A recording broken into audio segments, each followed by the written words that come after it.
জিবিতে ভর্তি হলো ছোট্ট ইপসিতা। বিশেষজ্ঞ মেডিকেল বোর্ডের মাধ্যমে শুরু হলো ইপসিতার সঠিক চিকিৎসা। সামাজিক মাধ্যমে জানালেন প্রাক্তন কেন্দ্রীয় প্রতিমন্ত্রী প্রতিমা ভৌমিক। ইপসিতার চিকিৎসা নিয়ে চিকিৎসকদের সঙ্গে কথা হয়েছে প্রতিমা ভৌমিকের। কিভাবে চলবে ইপসিতার চিকিৎসা, ঠিক কি হয়েছে ইপসিতার, সামাজিক মাধ্যমে এসে ইপসিতার চিকিৎসা সংক্রান্ত বিষয় নিয়ে চিকিৎসকদের সঙ্গেও কথা হয়েছে, তা তুলে ধরলেন প্রতিমা ভৌমিক। ইপসিতার বিষয়টিকে নিয়ে সবাই চিন্তিত আছেন, আমরা জানি। সবাই চেষ্টা করছেন।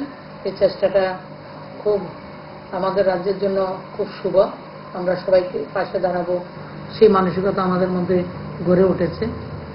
তো সেই জন্য আজকে আমরা আদরণীয় আবিরলাল নাথ নিউরোলজিস্ট, আদরণীয় অর্পণ মিত্র নিউরোলজিস্ট এবং আমাদের যে পেডিয়াট্রিকের সঞ্জীব দেববর্মা, ওরা স্বনামধন্য ডাক্তার যারা রয়েছেন আমাদের রাজ্যে, ওনারা বসেছেন, বসে সমস্ত রিপোর্ট ওনারা দেখেছেন এবং রিপোর্টের মধ্যে SMA আনসার্টেন লেখা আছে সেই প্রথম রিপোর্টটাতে। কিন্তু SMAটা হচ্ছে পরে ওর অন্যান্য কিছু সমস্যা রয়েছে।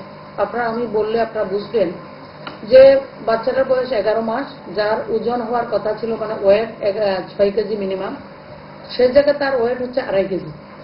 জন্মের পরে যে ওজনটা রয়েছিল 2 কেজি 600 গ্রাম, সেই কাছেই তার ওজনটা রয়েছে এবং কিছু মাল্টিপল অর্গানের বিভিন্ন জায়গায় প্রচুর সমস্যা রয়েছে। তখন ডাক্তারবাবুরা বলেছেন যে আমরা ফার্দার এটাকে ডায়াগনোসিস করবে এবং জিবি হসপিটালে অ্যাডমিশন রেখে ওর ওজন বৃদ্ধি করা, যে ওর ম্যাল নিউট্রিশন যেটাকে বলে, এটার প্রবলেমের মধ্যে নিউট্রিশনের প্রবলেম ওর মধ্যে রয়েছে এবং জন্মের আগে হয়তোবা মা ঠিকমতো পুষ্টিকর আহার উনি বিভিন্ন কারণে হয়তোবা নিতে পারেননি, সেটাও একটা কারণ হতে পারে, আর সেভাবে সেটাকে করা হয়নি।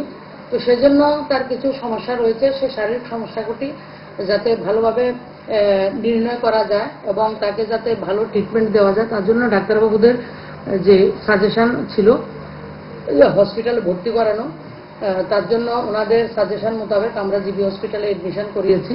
যারা বিভিন্ন জায়গায় স্ক্যানার দেওয়ার জন্য বিভিন্ন ধরনের কথা আমাদেরকে বলছেন, আমার পেজও আপনারা দিয়েছেন এবং অন্যান্য যারা এই ব্যাপারে কাজ করছেন সবাই ওরিড রয়েছেন যে কিভাবে ফিনান্সিয়ালি হেল্প করা যায়। চিকিৎসার জন্য একটা ফাইন্যান্স আমাদের দরকার, আমরা জানি, কিন্তু তার আগে ডায়াগনোসিসটা হওয়া দরকার যে আসলে তার রোগটা কি। তো আমি যতটুকু আজকে ডাক্তারবাবুদের সঙ্গে কথা হয়েছে, প্রাইমারি আমরা সেটাকে চিকিৎসা আমরা স্টার্ট করেছি। इस रथ यात्रा के पावन अवसर पर स्वर्ण कमल ज्वेलर्स लेकर आया है स्वर्ण वर्षा। 1 जुलाई से 25 जुलाई तक अपना पुराना गोल्ड उसकी प्योरिटी के हिसाब से कंप्लीट वैल्यू पर एक्सचेंज कीजिए। पाइए गोल्ड ज्वेलरी के मेकिंग चार्ज पर 30% ऑफ और डायमंड ज्वेलरी के मेकिंग चार्ज पर 100% ऑफ। हर परचेज पर अशोर्ड गिफ्ट्स भी और सिर्फ बिल अमाउंट का 25% पे करके अपना गोल्ड रेट आज ही बुक कीजिए। तो इस रथ यात्रा खुशियों के साथ बचतों की भी हो स्वर्ण वर्षा। स्वर्ण कमल ज्वेलर्स, विश्वास, गुणवत्ता और बेहतरीन डिजाइन का नाम। Terms and conditions apply.